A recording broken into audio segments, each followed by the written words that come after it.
Wait patiently అంటున్నాడు దేవుడు. హల్లెలూయా.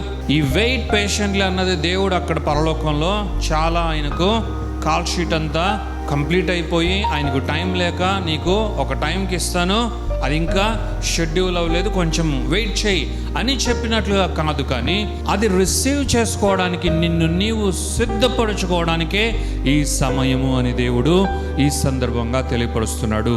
మన జీవితంలో చాలాసార్లు మనం కొన్ని అడుగుతాం, అవి ఇంకా మనం పొందుకోం.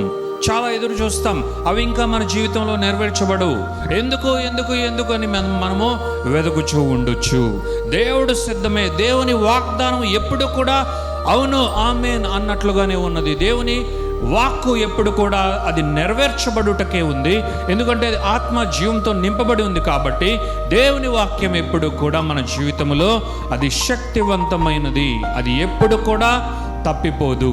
దేవుడు ఈ పనిని నా బిడ్డల జీవితంలో జరిగించు అని విడుదల చేసిన ఏ వాక్యము కూడా దాని కార్యాన్ని అది చేయకుండా తిరిగి మరలా ఆయన యొద్దకు తిరిగి వెళ్ళదు అని ఆయన వాగ్దానాన్ని కూడా ఇచ్చాడు. దేవుడు ఆలస్యము అవ్వడు, ఆయన కార్యములు స్లో డౌన్ అవ్వవు.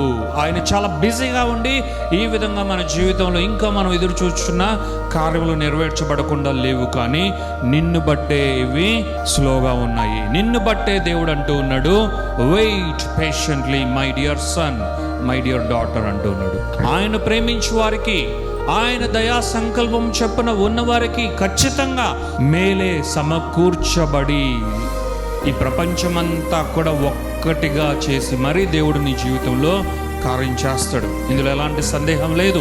నీవు నిజముగా విశ్వాసమైతే, నీవు నిజముగా దేవుణ్ణి విశ్వసిస్తూ దేవుని యందు విశ్వాసం కలిగి ఆయన యందు నమ్మిక ఉంచి ఆయన వాక్యాన్ని నీవు నమ్ముచున్నట్లయితే తప్పక నీ జీవితంలో నెరవేర్చబడుతుంది.